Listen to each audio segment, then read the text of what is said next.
Welcome to the Village Talks. This is a space where physiology meets lived experience, where we talk honestly about the body, the nervous system, relationships, and the real questions families are asking without fear-based narratives or a one-size-fits-all answer. We're your hosts. I'm Dr. Jaimy. And I'm Dr. Brittany. We're chiropractors, perinatal specialists, and humans who work closely with families through preconception, pregnancy, birth, postpartum, and early parenthood. Whether you're preparing for pregnancy, currently pregnant, newly postpartum, raising a little one, or supporting someone who is, you're in the right place. Let's get into today's conversation. Hello, everyone. Welcome to our new space. Yay! Getting a little bit more cozy.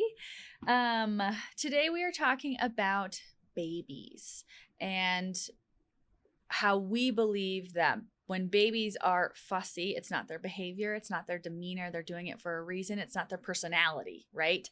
There are always reasons for the behaviors that they're choosing. They are not doing it to make your life harder. So we're going to talk about the differences between babies aren't fussy, they're communicating with you, right? So let's take it away. Go from there. Yeah, I do think that like fussy baby personality type or needy baby personality, like we hear that a lot. Yeah. Where we're assigning attributes to these babies. Yeah. Because we would maybe say the same thing about an adult. Yeah. But yeah, it's not ingrained in their DNA. It's not a choice that they're making. It's communication. Yep. It's a sign that there's something going on. The only way they have to communicate with us is through crying. Yeah. Right. So and grunting and doing all those kind of like or squawking. Whether it's truly discomfort or pain, whether it's a need, right? I need a clean diaper. I'm hungry. I am hot. I'm cold. Yep. I have gas. I mean, pretty much everything. It's really the only way they have to communicate. Yeah. So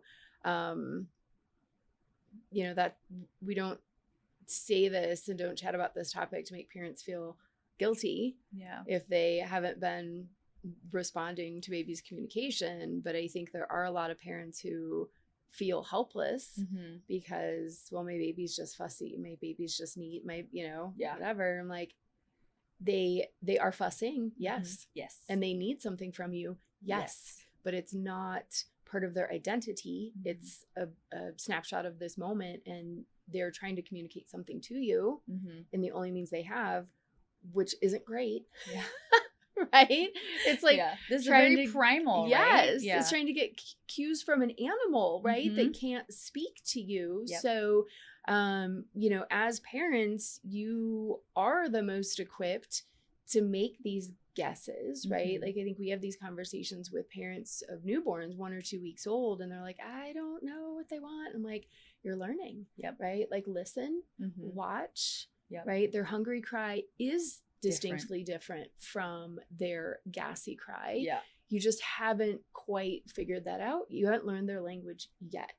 So I think when parents kind of tune in, and over the course of time in a couple of weeks, they do start to be able to differentiate these different types of cries. But I think sometimes when you have a baby who cries more often, who cries consistently, I think it gets a little bit, the nuances are lost and get drowned out, and you're kind of like, I don't know, they cry all the time. And then it's parents' nervous systems are elevated, and it is harder then to tune in and to be responsive. Of course. So, and it goes into where it's not just even them being fussy too. It's the exact opposite where I hear all the time, oh, well, they're just a lazy latcher. Oh, no, they're not. They don't want to be lazy. There's laxity there. There's lack of function. There's something happening. And this is one of the signs that your baby is giving us or giving you to tell you, hey, something is up. Yes. Yeah. I think, laziness, it's not lack of effort. Exactly. It's not that they're not willing to try.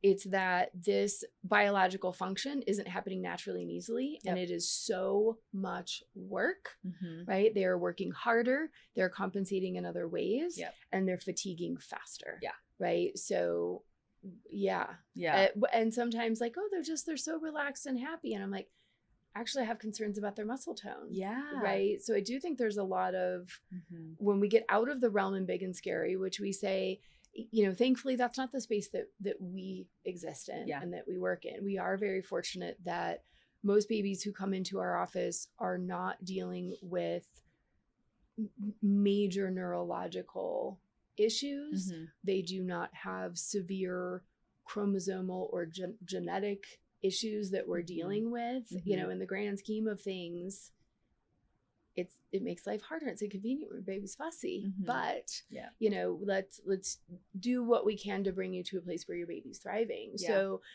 that being said, when we look at the issues that we're dealing with that are not big and scary and do not immediately impact their survival, then this is where, okay, it's not either alarmist or dismissive, right? There's all this space in between. And I think we end up with a lot of babies in our office who get pushed into this category where they've been dismissed because it doesn't threaten their survival. Yeah. It's not big and scary. Therefore, oh, it's fine. They'll grow out of it. Oh, it's like, so then as parents, they're left trying to figure out how do we cope with this? How do we compensate for this?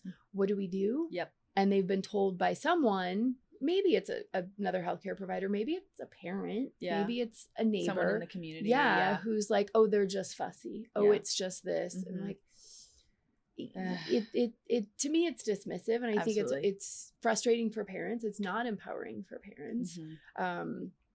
So if we can get parents to recognize it isn't necessarily big and scary, but your baby is trying to communicate something, they may not know they're trying to communicate it to you, right? It's an expression. It's an expression of the experience that they're having in their bodies. They don't have a lot of experiences, right? So I say like, not that babies are always experiencing pain, like, but they also have no experience of pain. And so everything is a 10. Yeah. Right? Every gas pain could be the worst pain they've ever felt. And to us, that might be like, oh, it's a gas pain, but they don't know. They don't know. Yeah. And they're still learning how to use their sphincters. Yeah. Like when babies are in the womb and then when they come out of the womb, everything, they have to learn it all. Yep. And that's what I want to kind of bring it back to they come out very primal. Everything that they're doing is a survival thing, and they are communicating in the best way that they know how. And as we grow and develop, we learn other skills of communicating. But, sleeping through the night for a newborn is not a good sign, right? That is, as chiropractors, we talk about the nervous system all the time. But it's a nervous system thing, right? And it's the same with fussiness too. If we're stuck in some sort of survival mode in that sympathetic nervous system, and that is fight, flight, freeze, or fawn, there's 4 different ways that we can express that, right? I've had babies come in where the birth was super fast and all went well, but babies were like, wow, what happened? And they've just been very observant the whole time. And when I talk about it with parents, like, oh my gosh, yeah, that's how they feel to me too. Like they're just taking it all in. I'm like, yeah, great. Here are things that we can do to help integrate life a little bit better. Because when we're stuck in survival, our digestion slows down. Everything gets a little bit more difficult when it comes to motor skills because we can't build a skill when we're stuck in survival. We are in survival, no matter what that looks like. It doesn't mean that there's always trauma associated with it. It's how our nervous system is responding to its environment, right? And so that's what we see in practice a lot of these things that we're working on and babies' behaviors and demeanors that we're looking at. We start with the nervous system first, see what's going on there. The home environment is also super important because babies are a direct mirror of their environment. And that is not to shame any parent. That is just to bring awareness of if your nervous system is dysregulated, they're going to feel that and they're going to mirror that because not that you have to be calm all the time, but when we think of like a regulated nervous system, it does not mean that we're zen all the time. That's not what that means, right? And babies feel that. So learning their communication style, learning their cues, and they're going to change significantly very fast within the weeks as they're going through their development.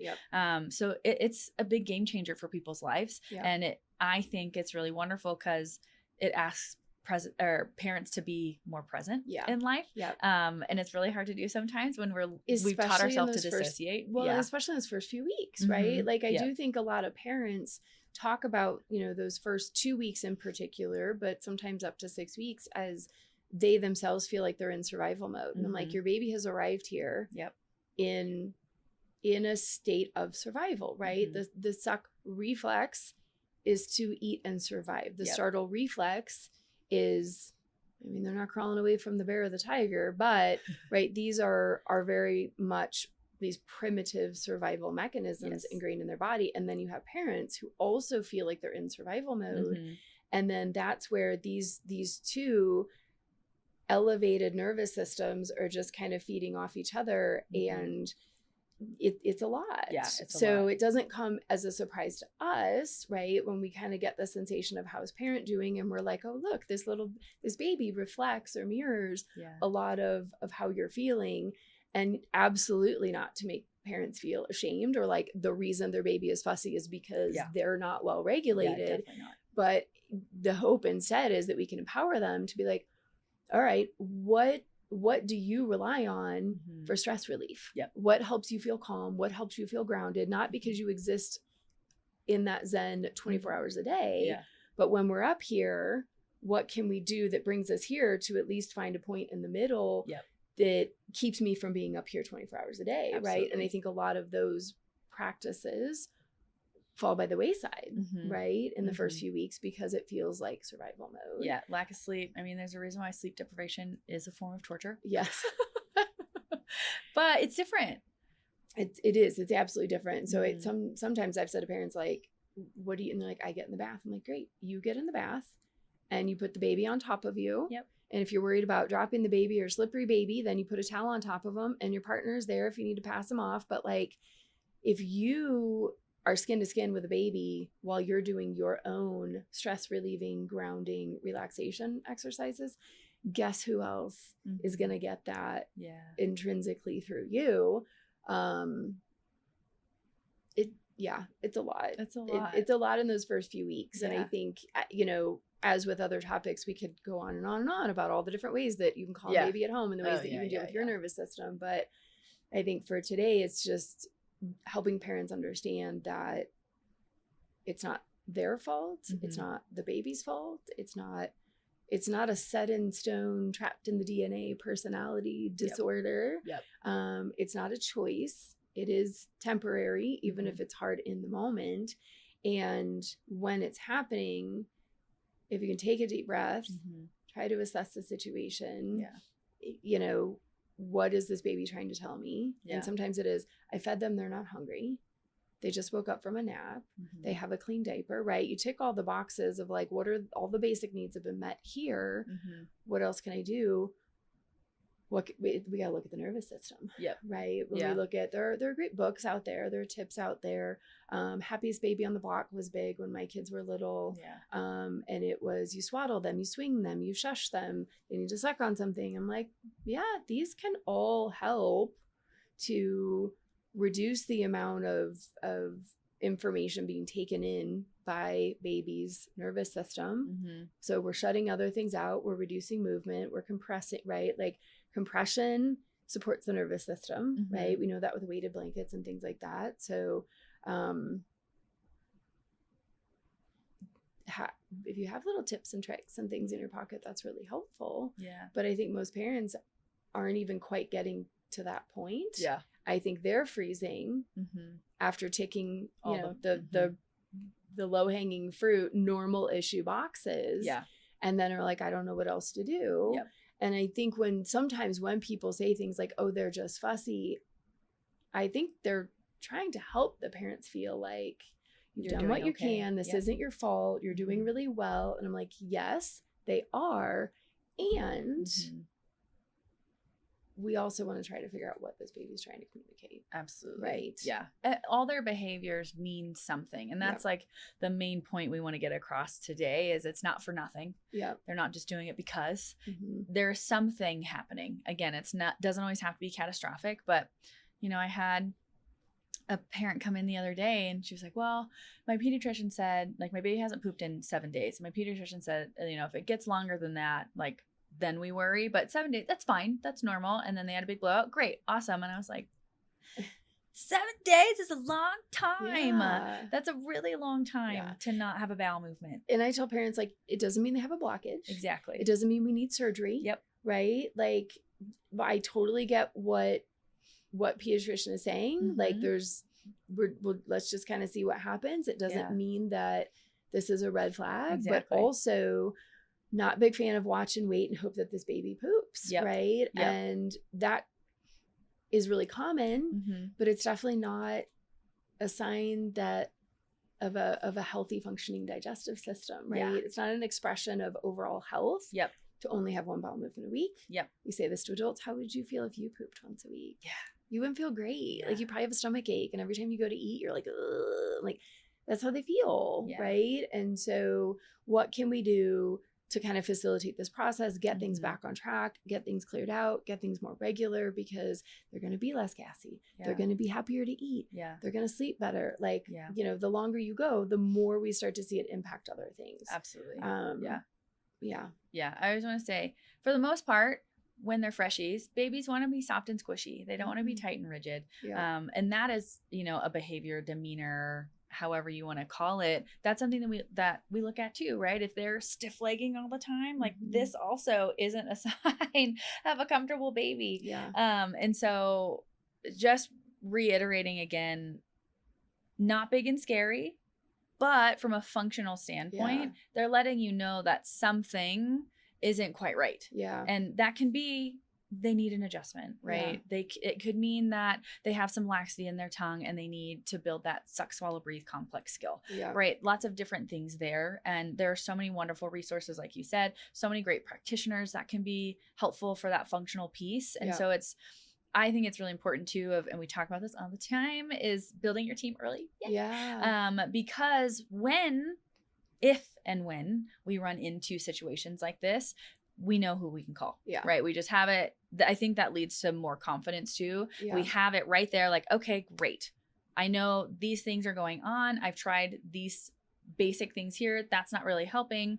Okay. Sometimes we wait a few days. If it hasn't changed, great. We're going to call somebody, right? We know who to go to for the most part, hopefully. Yeah. But that's why we really tout, like, build your team early. Yeah. Yeah. And I think you touched on a couple important things there. One being, if your intuition is telling you that something's not right, you have to trust that. Yes. And unfortunately, sometimes it means going through a couple different people or providers before that's acknowledged. Yeah. I think a lot of us, unfortunately, as women in particular, have experienced at least being dismissed, if not fully gaslit, for talking about things happening in our bodies or concerns that we have. And sometimes that can happen with babies too. We have experienced parents who maybe tend to lean a little bit more towards being really nervous, being really anxious, and perhaps being overly concerned when there isn't a serious concern. Yeah. And so we often will find ourselves saying, I understand you're concerned, I'm not concerned, and here's why. Exactly. Right? Like, we see, if it was A that you're concerned about, we'd be seeing B and we don't. If it was B that you're concerned about, we'd be seeing C and we don't, right? Like, helping parents understand as much as we can logically. Our brains aren't always logical, especially as parents, especially as mama bears. So I think not ignoring it. Yeah. Even if you're like, well, I tend to be a little bit anxious. I tend to be a little bit of a hypochondriac. Your brain and your nervous system aren't going to rest until you're convinced your baby is safe and happy and healthy. Yep. And as long as you exist in that state, baby exists in that state a little bit, and it just kind of perpetuates. So I think continuing to seek answers and opinions to figure out what's going on with baby until you feel confident that, okay, my baby really is okay. Yep. I think you touched on, there was something else that you said. Now I totally forgot what it was. You made 3 really good points that I wanted to circle back on, and now I forgot 2 of them. But another one being that, like, their crying isn't necessarily their only means of communication. There can be messaging coming from their bodies, right? So if you are seeing that babies are constantly really stiff, or this arm is relaxed and this one's always up here, this one's always up here, right? Babies only look this direction even when the dog is barking and the TV's on and the toddler's playing an instrument, and like, you know, we'll see like, well, I would like to look over there, but I can't physically, right? So I think looking for signs of communication through baby's body. Yeah. They really, you know, what we look for in babies is that they are soft and relaxed, and oftentimes, you know, their legs aren't straight, their legs aren't bent, right? Hands are open, right? We'll see that head and neck are relaxed, like if in a completely rest and digest, right, lower level nervous system relaxed state, that's how things should be. In a baby that isn't carrying tension in their body, they can be that way when they're awake too. Especially in those first few weeks where we don't have a lot of intentional limb movement, we don't have a lot of head control. So if we're not seeing it when they're awake, that's one thing. But if we're even still not seeing it when they're asleep, that's worth getting checked out. Absolutely. For sure. Yeah. I think that's good. Yeah, there was another thing in there, but it's okay. It'll come back and it'll pop up in another episode. It'll come back to me at some point. Yeah, we just wanted to touch base on that. As always, if you guys have any questions, please drop them into the comments. This is always to empower and educate you, and we want to do everything that we can to help you there. If you have any questions, let us know. See you next time. If you found today's episode helpful, you can subscribe, share it with a friend, or leave a review. It helps this podcast reach the families who need it most. You can find us at Belly Bliss in Denver and online for resources, workshops, and support. Until next time, take care of your body and trust its wisdom.